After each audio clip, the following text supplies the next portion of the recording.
My name is Mike Goslin, and I'm going to be talking about Pirates of the Caribbean Online. This is sort of a lessons learned, and I was thinking about it as I was preparing, and it's really lessons learned so far, because we haven't been out that long, and I found with these games, these massively multiplayer games, you never learn at all. You keep learning as you go. So this is kind of what we've gathered so far from our experience.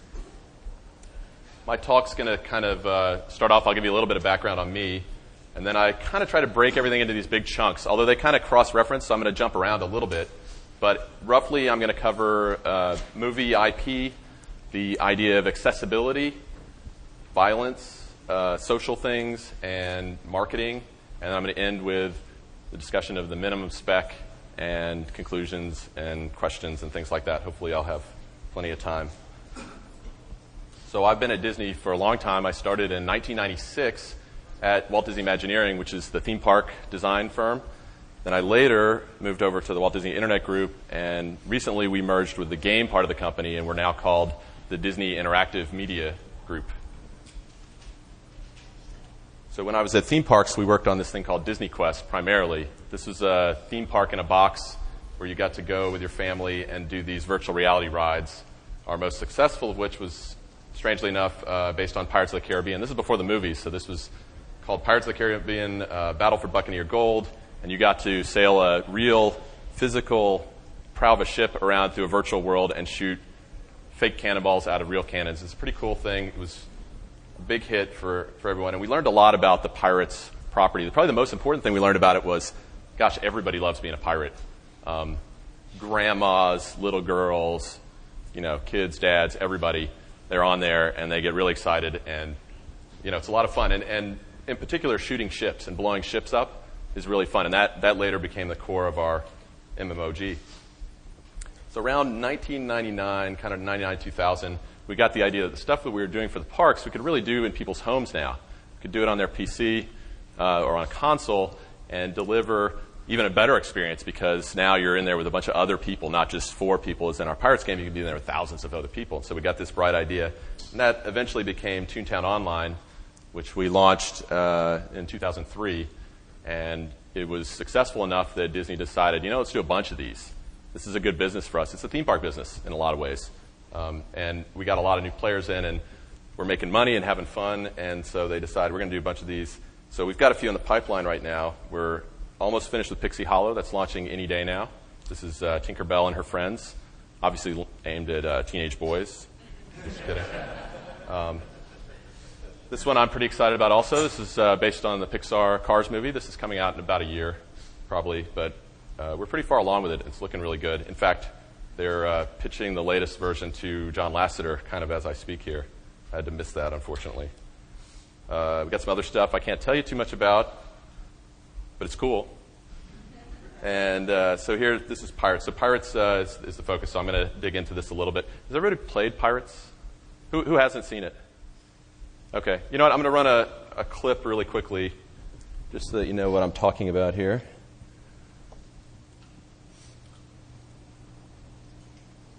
This is one of our commercial spots.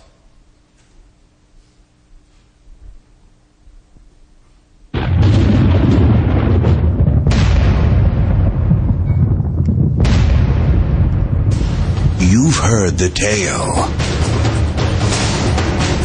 Now, live the legend. Pirates of the Caribbean Online. Unleash your character. Captain your ship. Assemble your crew. Battle your enemies. It's the adventure of a lifetime.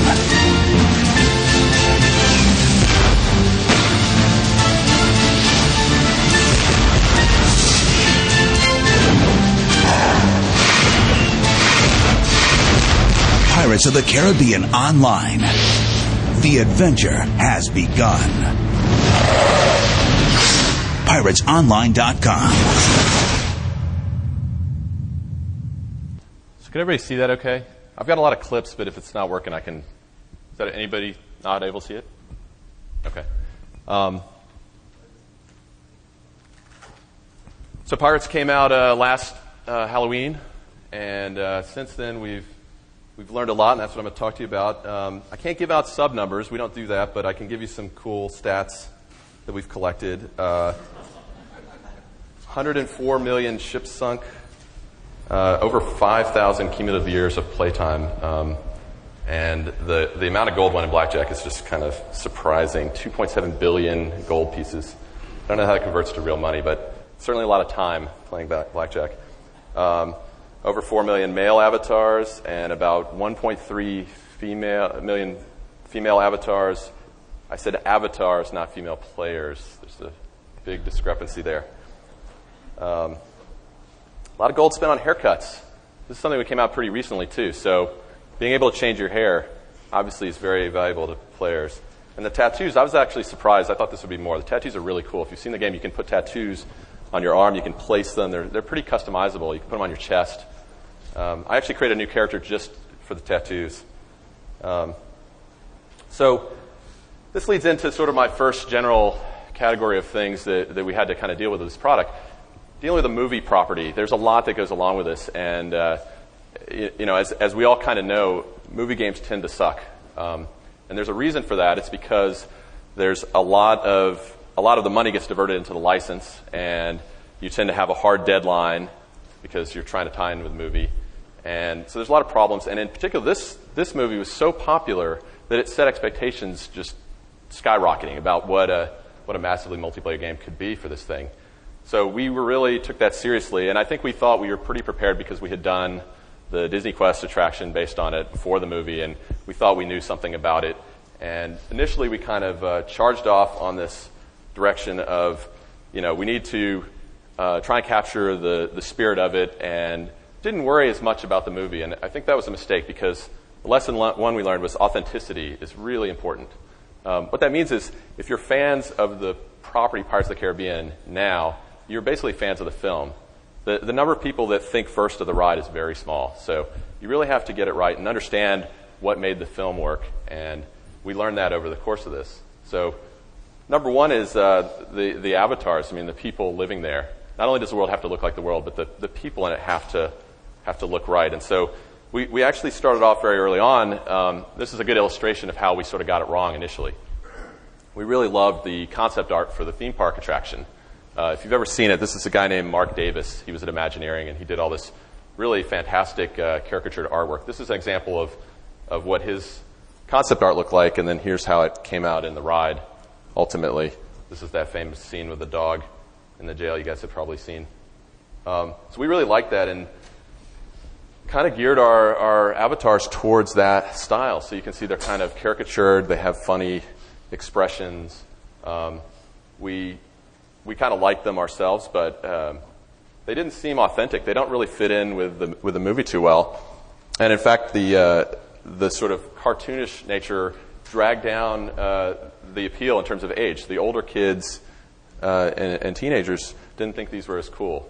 They seem young because they look like animated characters.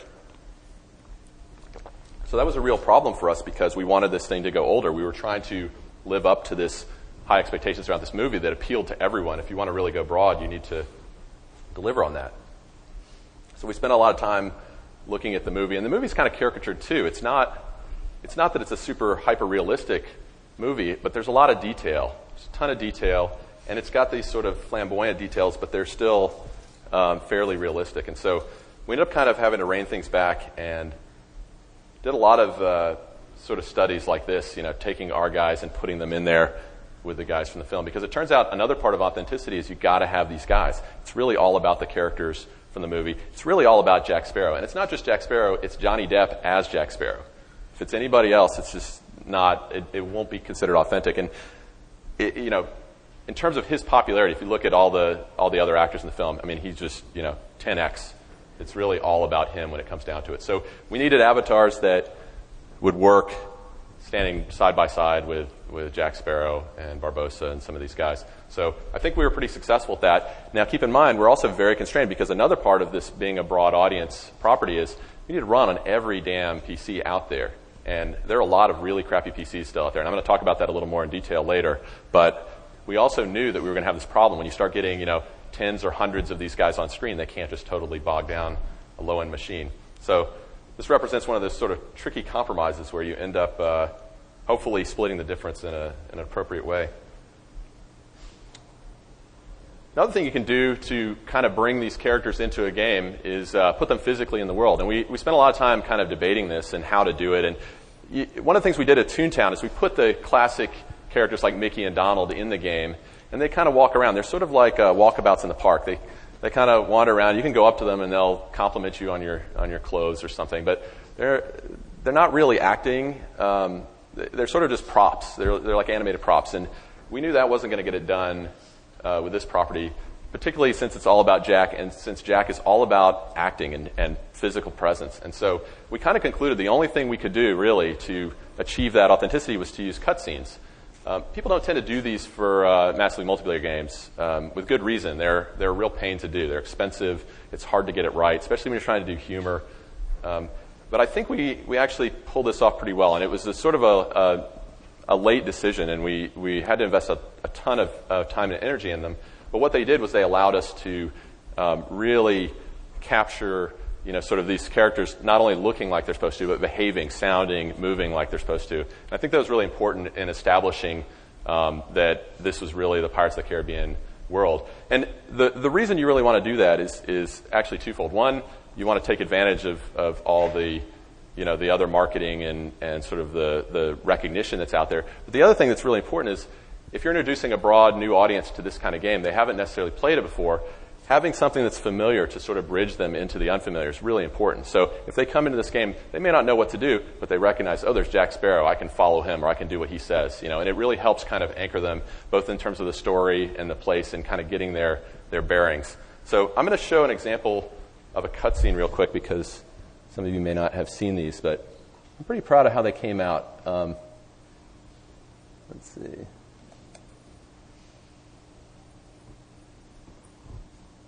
See if I can make this bigger.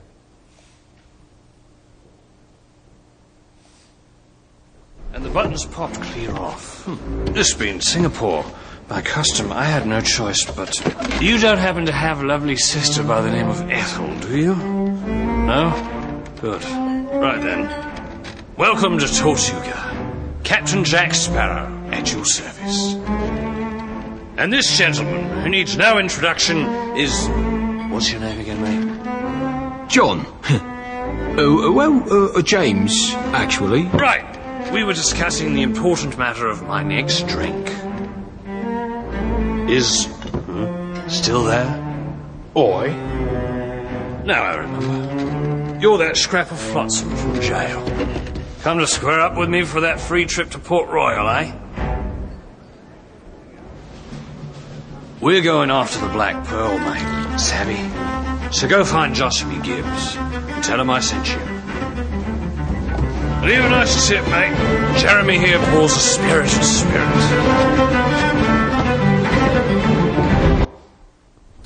So that's just an example of one of the cutscenes. It's doing a lot of things. It's setting up a lot of gameplay that's going to follow. You're actually helping Jack round up the crew of the Black Pearl and then freeing the Black Pearl itself. So he's kind of establishing what you're going to be doing for that section of the game. But it's also doing some other things too. It's like I said, it's making it, giving you an authentic encounter with Jack, and you're going to run into him later. But it kind of shows you how his story weaves in with yours. It gives you some kind of idea what you should be doing, but also gives you some of the flavor around that. Another interesting thing that we were able to do, because we were doing it in engine, we can have your character that you created in the scene with Jack, which is kind of cool. I haven't seen that done a lot, and I think it's because a lot of people just do pre-rendered stuff, and so it's hard. You have to just either not have your character visible at all, or do it some other way. But with this, it's actually your character, so you sort of are in the scene with Jack. Now, you can't talk. We decided not to let you talk because then it sort of would pull you out of it. It doesn't sound like you. So you're sort of mutely in the scene interacting with Jack. But it's kind of a cool dynamic, and it makes you feel like you're involved in it, and we can do some things that we wouldn't otherwise be able to do. Now, because you're mute, though, we sort of have this problem. It becomes kind of a monologue, especially if he's trying to convey a lot of story stuff and instructional stuff at the same time. So we usually throw in a third character at least so that he has somebody to act off of. Otherwise, it seems like this sort of strange, stilted monologue situation. So all these things are good to keep in mind when you're doing cutscenes. If you want them to feel, sort of not flat and cinematic, it's not just getting the music right and the animation and everything. It's also the way that the characters are interacting with each other. So in this case, it was the bartender. We threw him in to give Jack somebody to actually talk to. We have some other scenes that use other characters in different ways. So cutscenes are good, but one of the problems is when you're trying to do a scene with a known actor, especially one like Johnny Depp, you have this problem. Oftentimes they don't have time to come do your audio for you. So you end up working with sound-alikes in a lot of situations. And the problem with sound-alikes are they're either one extreme or the other in my experience. They're either really good mimics, but they can't necessarily act so well, or they're great actors, but they don't sound so much like the person they're trying to sound like. So there's a lot of work in directing them so that it comes out okay. And I think we did a really good job of that, but it was a ton of work, and don't underestimate the challenge of this. I'll play you a little clip. This is one that you decide which part of the spectrum this is on. Not good. Okay. That's it. It's a shortcut. Which do you think that was? Not good. Okay. Okay, so the world. So this was another challenging part. So this world is really big and complicated. There's a lot of stuff going on. The script is really hard to follow. We were reading a lot of this stuff before it even been made into a movie. It was more confusing before the movie, if you can believe that. So a lot of things to keep track of. And so they actually realized this was going to be a problem. There were a bunch of us all working off this same material, and they knew they wanted to make a franchise and they wanted to do all these films. And so they started working on this Bible where we all got together and pooled everything that was known. And they actually they put out this thing that's like a coffee table book. Really nice, high quality thing. But it was basically a point of reference for all this stuff, all these timelines, all these characters, all these things, so that the fiction was consistent across all the books, all the derivative stuff. Our game, there were other games being made, and I think we did a pretty good job of that because we kind of knew after the first one that we were going to do more, and we planned ahead. And it was a sort of a large investment across multiple parts of the company all working together. And we were able to contribute some things to it that were important for us, and it worked out really well. But one thing we did decide to do, which was a little bit different from some of the other derivative stuff, is because we wanted to have all the cool stuff in our game, we kind of played a little bit fast and loose with the timeline because, if the Kraken's dead, then you don't get to have Kraken in your game. That doesn't make sense. So we sort of set it in, it's sort of a parallel time frame, so it allows us to bring in all the cool things from all the films and not sort of limit ourselves to, okay, we can only use stuff from after the second and before the third or whatever. And the rest of the group are pretty supportive of that idea because, they want to see the cool stuff in there as well. And it's not really the same kind of linear storytelling as they're dealing with anyways.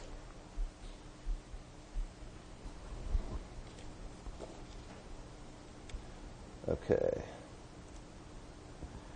So this is a really important topic for us is accessibility. Again, going back to this mass audience idea, how do you get people into this world? How do you get them playing and connecting with it? I already talked about using the Pirates material as a bridge, but what else can you do to capture these people? I'm going to talk more about the minimum spec later, but one thing that's really important is a good tutorial. Having a tutorial that kind of gets you set up and teaches you what to do without getting in your way. And I think one thing we probably could do a better job on, and we always sort of work on these tutorials forever, is keep it shorter. You always think, okay, there's just a bare minimum number of things that people have to be able to know in order to play this game. And you put them all in there, and it just seems too long, and it's too much, and they get overloaded. And so we keep stripping stuff out of the tutorial and making it shorter and shorter. And it's never short enough. I mean, I think the thing we have in now is pretty good. It's fun. It seems to go by pretty fast, but it's probably 2x too long. We really need to continually whittle that thing down. And I think people can figure it out. I mean, if you design your other systems well, they can kind of muddle through and figure out the other things. And so I think the goal should be to sort of deconstruct your tutorial and break it up and just get out of people's way because they really want to get in and start playing.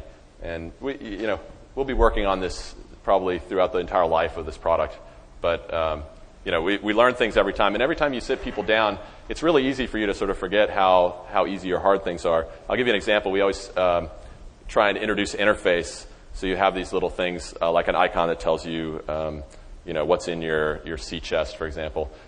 And we put them on screen sort of one at a time so that we don't overload people with stuff. And then we say, okay, click on this button and put a little arrow indicating it. And we always end up starting off with these kind of small arrows because our artists are like, we don't want to overwhelm the scene. And the arrows get bigger over time. Our arrows, if you actually have played our tutorial, the arrows are like about a third of the screen because you can never make them too obvious. It's kind of interesting.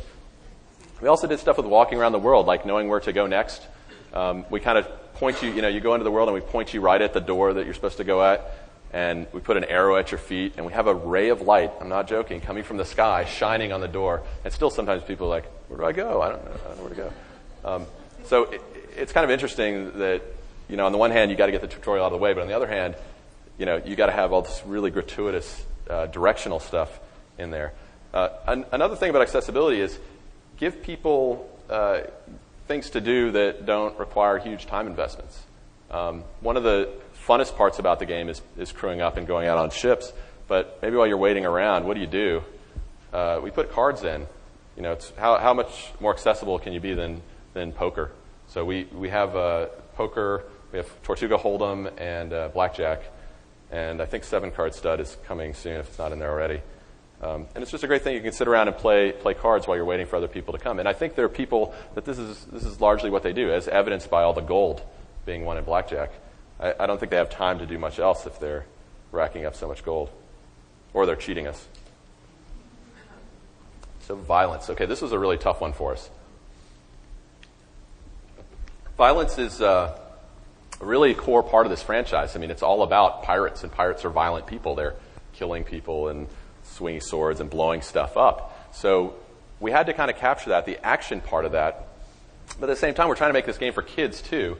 And we didn't want to have, we really didn't even want a T rating from the ESRB because that really limits our audience. I mean, that's really saying that this is not for anybody 12 or under. So we spent a lot of time grappling with the idea of violence. And we actually made our problem worse when we started going a little more realistic. Our initial avatars, because they were so caricatured, if they're whacking away at each other, it's not so bad. Because the key takeaway here is it's about the perception of violence more than actual violence. How many of you guys have seen Reservoir Dogs? Okay, so it seems like a really violent movie. You feel like it's really, it makes you feel uncomfortable. It's really violent. A lot of stuff's happening off camera. You don't really see, there's not a lot of acts of violence on screen. So it's the perception that's important. And so we have the same problem in games. In games, it's kind of worse than movies. Because, in movie violence, a lot of stuff is sort of suggested, but it's only a small part. A lot of, most of the movie, and this is a pretty action-packed movie, most of the movie is not actually people getting stabbed. It's mostly, people talking and running around and doing all these other things, and then occasionally somebody gets stabbed. And so your perception is out of the 2-hour movie that, it's not terribly violent. It's just action-packed. Whereas with a game, you're just doing these activities for hundreds of hours if we're successful. And so if all you're doing is killing and hacking and slashing for hundreds of hours, the perception of violence is going to be much higher. Now, my personal theory is that it's not necessarily that bad a thing because you kind of, you abstract it in your head when you're playing a game. You're not thinking, I'm killing and killing. I'm trying to achieve a goal. You kind of go to higher order thinking. But it's still a problem in terms of the perception of parents. And also we wanted to try and capture that same feeling of action over violence in our game. So we spent a lot of time talking about context. And here's an example of one thing that we did that I think is pretty successful. So you don't die in this game. When you get defeated, if you're in a sword fight with the Navy and you get defeated, you fall down, presumably knocked out, unconscious, and then they round you up and throw you in the brig. If you're a pirate scum, if you get defeated by a skeleton or whatever, the Navy rounds you up and throws you in jail. So you have a death penalty without actual dying. The story is that you're just thrown in jail. And it's kind of cool because it's a multiplayer jail. So you wake up in jail and you see your buddy who also got knocked out, and you kick the door down and you're back playing again pretty quickly. So I think that works pretty well because it helps kind of couch the thing. It makes it not seem so dire, but it's still fun. And there's still this penalty. Without the penalty, you lose a lot of the drama. Like, who cares if I lose a fight if there's no penalty? Here's another example that I don't think was necessarily as successful. The pirate code is kind of a thing that they covered in the movie. But we kind of adapted our own little version of the pirate code to explain why we weren't letting you shoot other human players in the game. This was a decision we made after we did some play testing, and we had this PvP section, and there was this one kid who liked to get right in another kid's face and just blast repeatedly the other kid in the face. And we were watching that, and we were saying, boy, can we in good conscience let them do this? And it's really hard to prevent them because, hey, it's a free world, and we wanted to have PvP. And so we thought, well, do we just get rid of guns? But what's a pirate game without guns? It seems kind of silly. So we were in this sort of bind, and we came up with a solution. We came up with a solution that the pirate code says that you can't shoot other humans. And I think we did a pretty good job of making that seem cool. And I'll give you an example of that. We actually have a cutscene. I'll play the cutscene because it'll do a better job than I can at selling this idea. But I'll see what you guys think of it.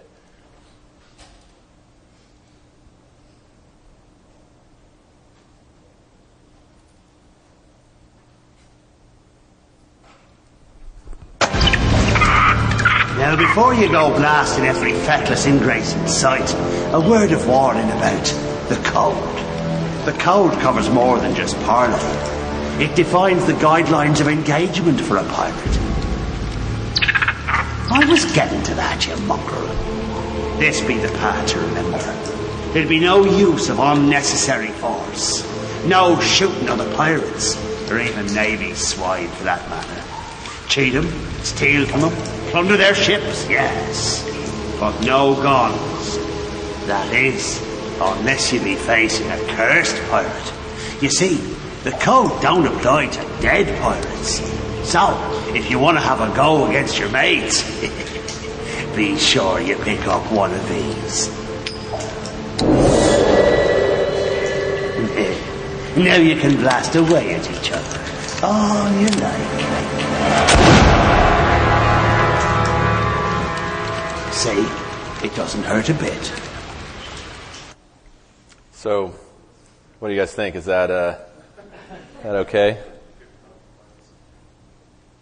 Yeah, I think that was a pretty good, it's a good sales job of the idea. What doesn't work is when you got your pistol out and you're shooting a skeleton, and then you turn 5 degrees and you're shooting a Navy sailor, and a pop-up says, "Hey, that's against the code. What are you doing?"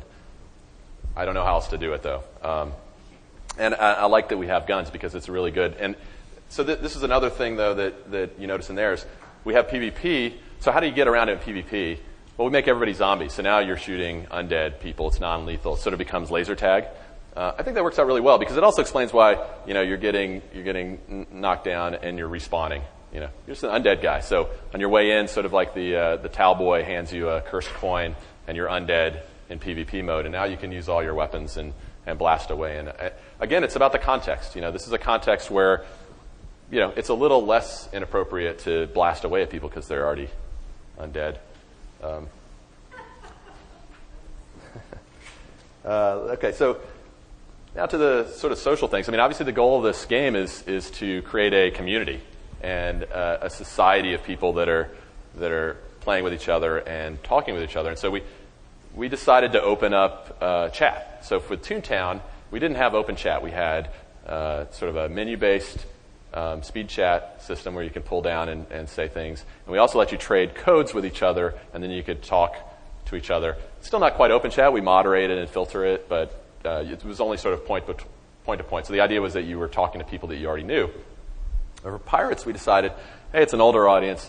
Let's let them talk more freely. And we worked really hard on kind of giving them some safe options as well. So we came up with a whitelist chat system, which we were pretty proud of. But the one thing we didn't really anticipate is that we were going to be running TV commercials against WWE because this is our audience. These guys, actually I should say the fans of these guys, are not so clean living, clean chatting as the group we were used to. So suddenly the rate of incidents went way up. And in particular with whitelist, you can never really automatically police a whitelist. You have to have human beings looking at it because the English language is so expressive. Unless you limit it down to basically, a few hundred words like speed chat does, you've got to police it. So we've really had to beef up in this area. I think it's worth it though, all in all, because a lot of it, when you get down to it, a lot of it's really within the context of the game, and there are people having fun. just 12-year-old kids just have bad potty mouth. That's just the way it's going to be. And most of it has to do with stuff like I'm gonna get you, I'm gonna kill you, and the other stuff we actually I'm pretty pleased to say that there's not a lot of sort of hate speech and that kind of stuff as much as I would have thought. It's actually pretty much more just extreme teasing, taunting. So crewing up, one of the funnest things about this game is that you can go out with a crew on a ship together and blast away, and that's just awesome. And we try and get you into that as quickly as we can, and the tutorial tries to lead you there. And I think this one thing we actually didn't succeed at initially, and we've actually recently come out with a different version of this to make crewing easier. It's just a hard problem, and I think we were really bogged down in some of the implementation details. But what you really want to be able to do is just match. It's just a sort of a player matching problem. You really want a lobby. We were trying to make stuff really fancy and integrated in the world. But what you really want is a lobby.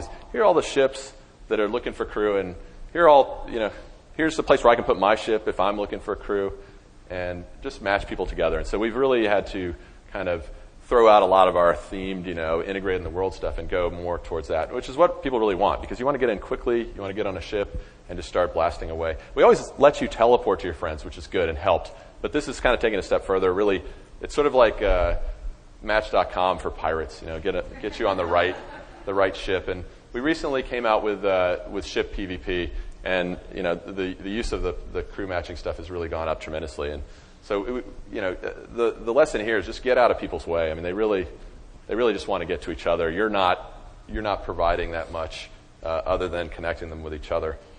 You might just call it Patch.com. I like that. Okay. I really like the creativity stuff. People love creating your pirate. When you go into the game, the character creation is really pretty extensive. We let you, we got sliders on every dimension of the face. You can make really ugly pirates. You make pretty pirates. We didn't launch with as much customization stuff as I wanted to, but we started rolling out, clothing, and you can see the barbershop stuff was really popular, all the jewelry and tattoos. And what started happening was every time we would release a new batch of this stuff, you get this explosion of sort of user-generated stuff. One event in particular that I really liked was we did the St. Patrick's Day thing where we just put out some green tattoos and green scarves and stuff. And the amount of stuff that came back from that was really amazing. Like, people just went crazy for it. They were all playing. And so I actually want to show this video that I saw on YouTube that was kind of funny. It's a combination of euphoria around some new customization stuff that came out, this drunken celebration of St. Patrick's Day, and some bugs that people were able to exploit. So I'll kind of skip ahead on this one, but it's kind of funny. I'm not going to play the whole thing, but...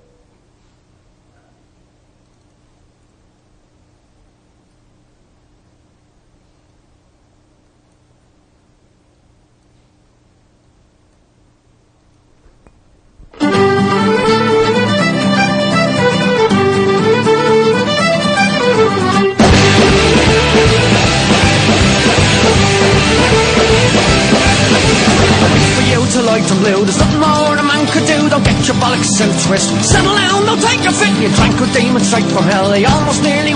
Okay, so you get the idea. They're dancing, but... this is kind of cool. They... So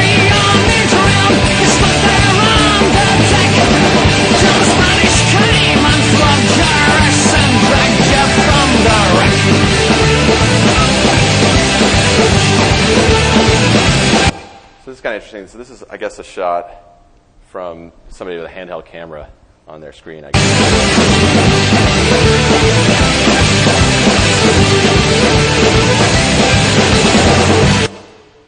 Okay, and then they go out. Here's the exploit part.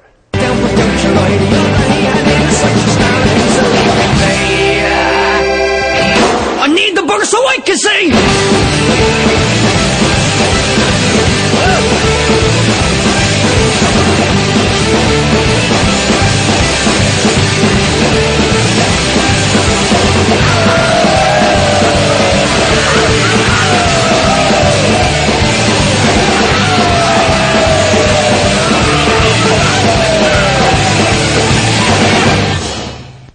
So could you see what happened?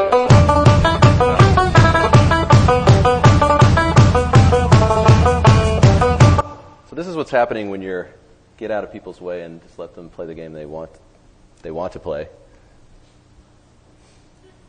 So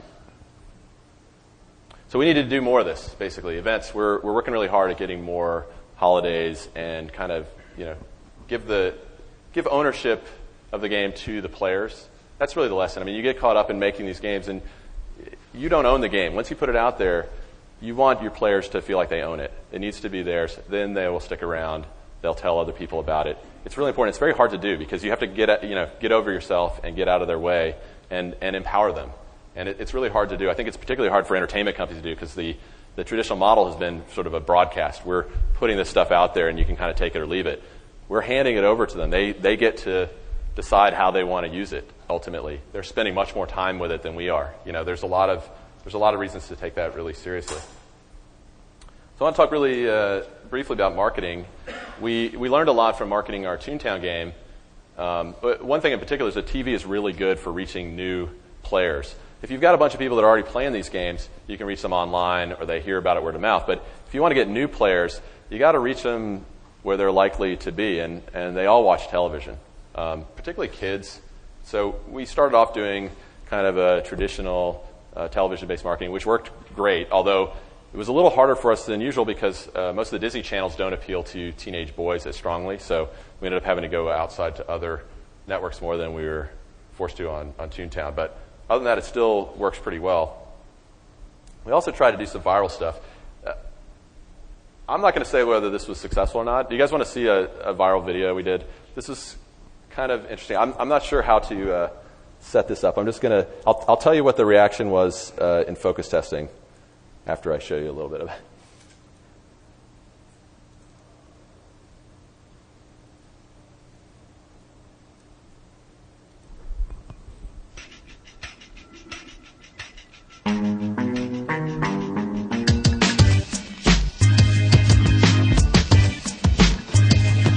What's up, them boys? Hey, Scott, how the heck you be? Good, you reading pirate lingo, sipping on green tea? Why, yes, I am just trying to brush up on my verbal techniques. That's cute, but why don't you let me teach you how a real pirate speaks? Oh, for real's a pirate battle. This just got hella real. Well, you know I'm gonna flog you like a hall does Keel. What does that even mean, hall does kill? Oh, sorry, this isn't working. It's not even a real pirate phrase. You're not a real pirate phrase. Look, you've never met a Roger quite as jolly as me. Please, I'll break you like the... All right, sorry, I guess that's not going to work.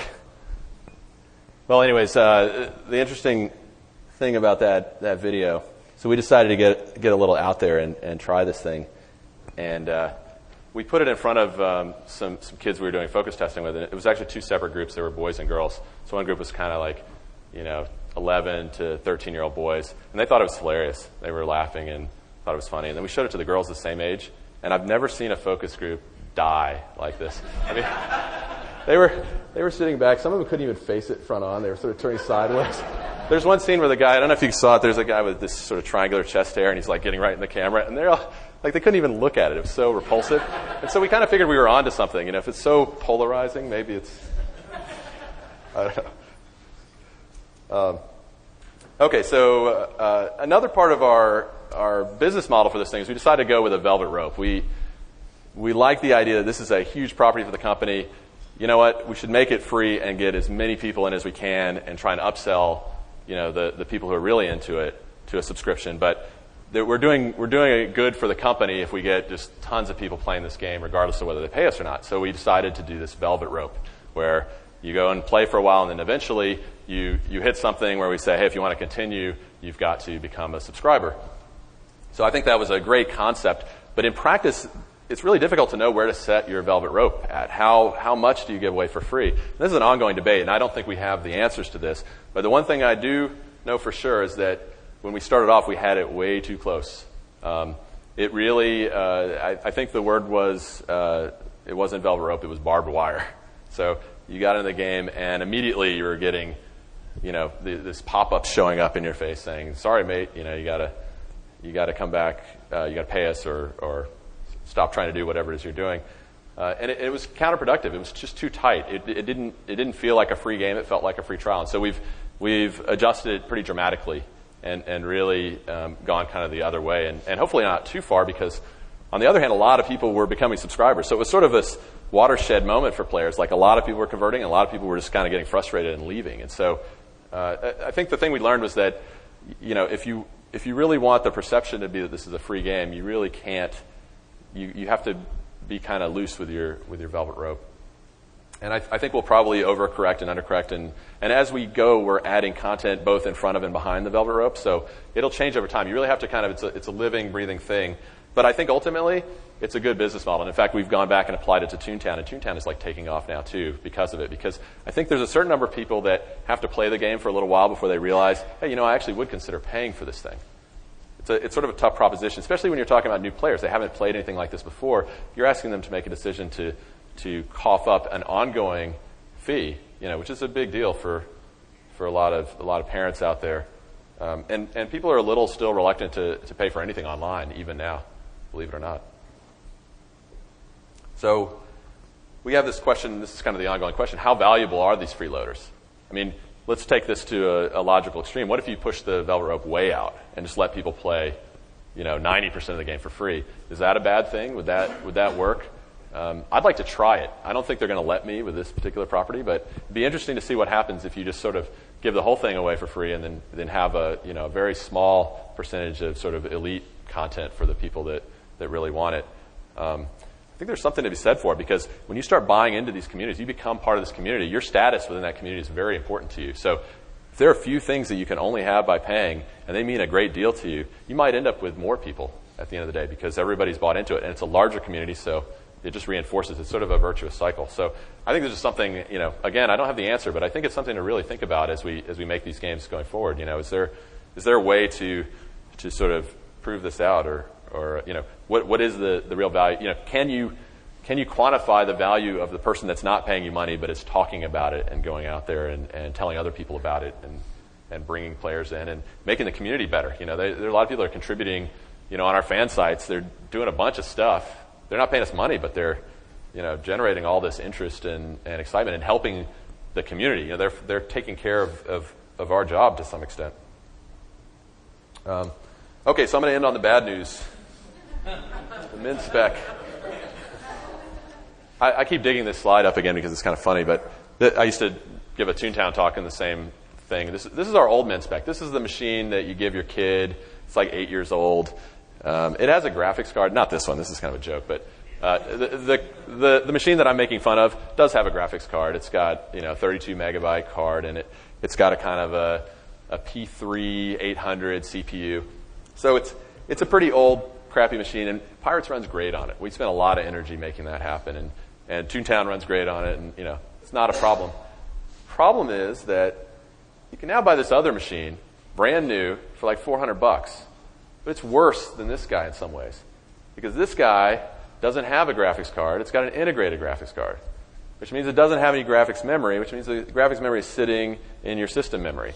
So it means you don't have that much system memory either, and they cheap out on that too, which is how they sell it for $400. So you basically get a really fast CPU and no memory and no graphics. And so it's a huge problem. For about a year, they were selling this thing with a 512 meg memory and no graphics card, and it's just out there, and it is an astonishing percentage of our audience, and probably all of our audience. And it doesn't play any game very well, and this has been giving us fits. The good news is that they're creeping up. They've actually realized you can't even run Vista on this machine. Vista eats up all the memory. You're swapping before you even run anything else. And they also pre-install this other McAfee stuff, and it's just a terrible situation. This is a big problem, and it's going to affect everybody in the game industry pretty soon if it hasn't already. The World of Warcraft guys did a good job. Their game actually does pretty well in this, but it must have taken some real backbends to do so. And we're still working on this one. I mean, our game runs on it, but it's a real challenge. The good news is if you're doing a Flash-based MMO, it does fine. It's all CPU. So here are my conclusions.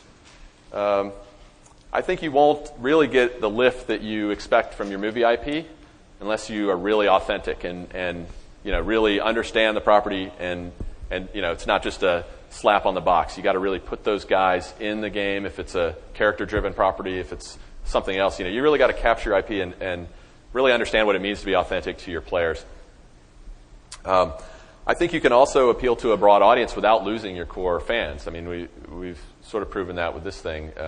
We've got, hardcore players and casual players and fans of the film and just people who just like pirates and didn't like the film and everybody in there. You can do it, but you have to really, pay attention to who's there and what they like.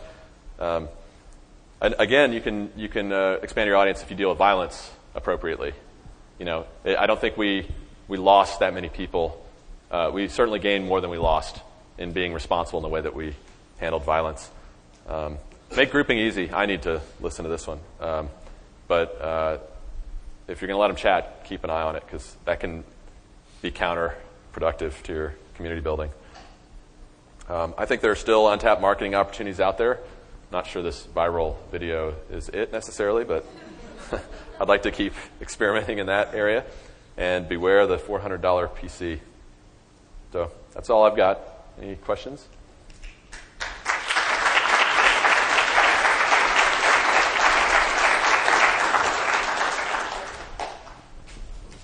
What age range were you targeting and which one did you hit? So we wanted to appeal to everybody like the movie, which is basically everybody. So that's kind of a ridiculous demographic. So as game designers, we kind of held in our head the 13-year-old boy, figuring that if you hit 13, you probably get dads and you probably get aspirational younger kids. So we were really kind of focusing on that, but we ended up getting kind of a nice hump of people starting around 8 and going all the way to 38 with really no big dips. It's kind of amazing. We actually did get pretty broad, and I think it's because of the diversity of different kinds of things to do in the game. And I think it's also, you got to give credit to the movie. The movie really does appeal. Like, people love being pirates, So, you in the back? Yeah, I just was wondering how many techniques from theme park design design the game? How many theme park techniques? Yeah. So, well, a lot of us on the team came from doing theme park stuff, so it's kind of hard to separate out. We sort of do things naturally that way. I think we also borrowed a lot of stuff from the way that the movie sets are done as well. We had the problem with this world is that it's kind of a big world potentially, and we had a small team, and so we tried to figure out ways to kind of let everything be dense and beautiful, but not have to work on it for 15 years. So we used a lot of tricks about breaking up spaces and sort of making it look like a bigger city than it really is, that sort of thing. We also had the problem of the rendering because the low-end men spec. So I would say there's a lot of like theater set design, which are basically theme park tricks to make it look bigger and richer and more lit and all those things than it really is. Thanks for sharing all this. Sure. Really helpful. Can you share a little bit about how many people are playing for free versus subscribers and what you're seeing over time, maybe for both in terms of how long they stay and churn and so forth? Okay. So this question is about what's the breakdown between free and paid players. It actually shifts over time. If we're running television, we tend to get a big bubble of free players, and then it tends to kind of decrease over time, and then we capture a certain percentage of them. I don't actually know if it's held steady, but when we were originally sort of modeling it, we were expecting maybe like 10, in the kind of 10% range of people would become subscribers. I think that's held up roughly true, but it does vary quite a bit based on the marketing, and also as we make changes to the Velvet Rope, that's shifted. So I don't know for sure. We're still sort of finding that out, I think. What about the churn people? I don't actually think we give that number out, but we're pretty happy with it. People are sticking around. So you actually got an E for everyone rating? I'm sorry? You actually got an E for everyone rating? We got E10 plus. And you have gambling in the game? We have simulated gambling. So we have simulated gambling, alcohol reference, and violence. It's E10 plus, but it's pretty much on the edge of E10 plus.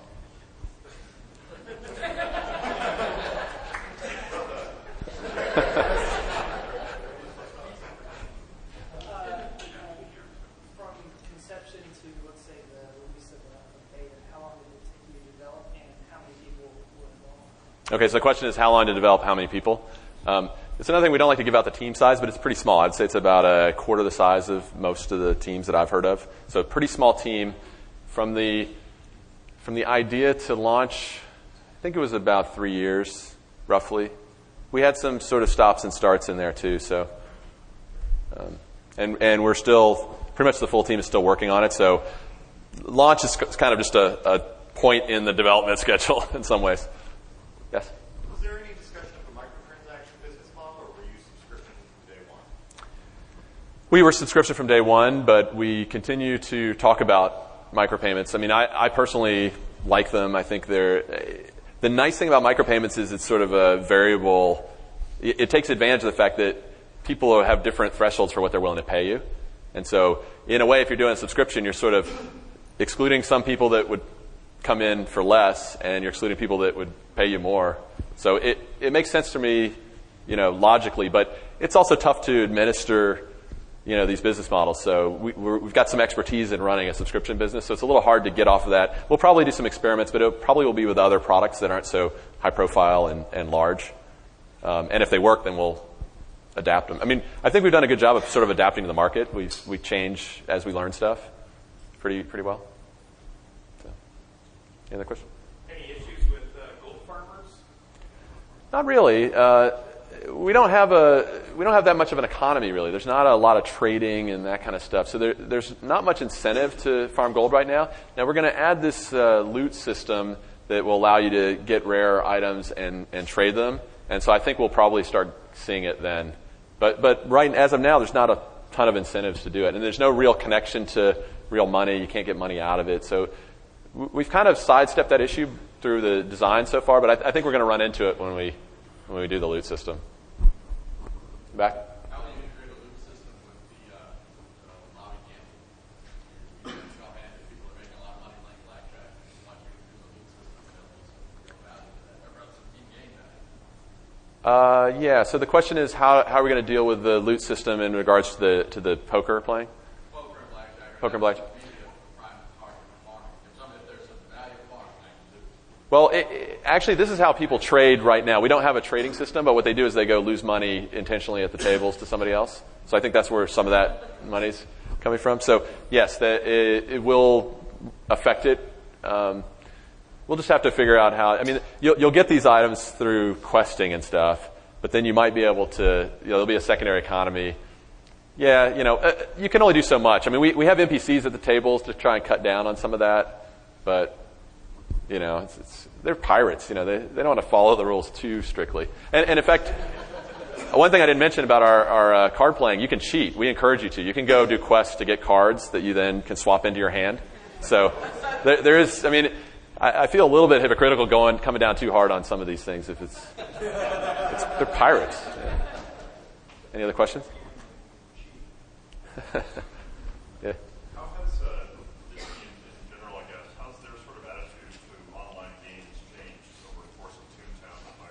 Oh, gosh. When we were first trying to get Toontown started, it actually was killed a couple times. I mean, they were very opposed to it in some ways. And I think over time what they realized is, hey, this is a good business for them. It makes a lot of sense. It fits into what we're doing elsewhere really well. I mean, it is very much like the theme park business in some ways. And it's great for online. It answers the question of, like, how do you entertain people online? How's online not just a promotional vehicle? How can it be, real content?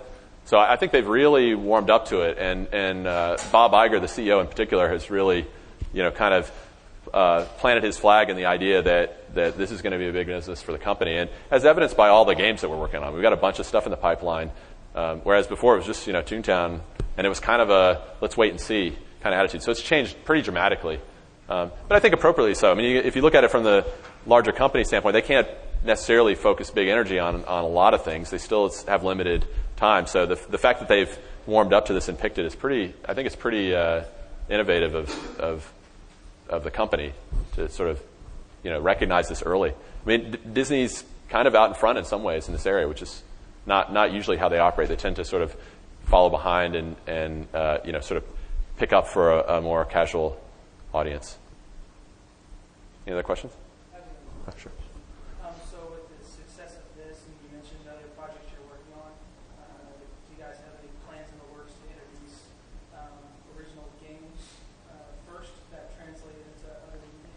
So the question is, are we going to do original IP that then becomes movies or other media? I'd love to do that. I think that's ultimately,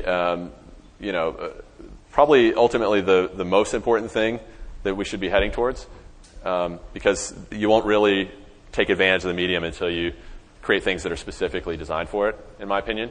But there's still a lot of stuff that they want to, capitalize on. It's a good way to build franchises, and so probably it will happen over time as we, get more successful and kind of clear out some of the ones that are just really high priority. So you'll notice most of the things coming are already existing IP.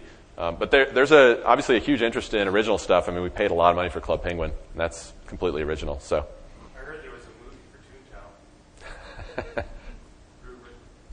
I can't confirm or deny. All right. Any other questions? Okay. Thank you, guys.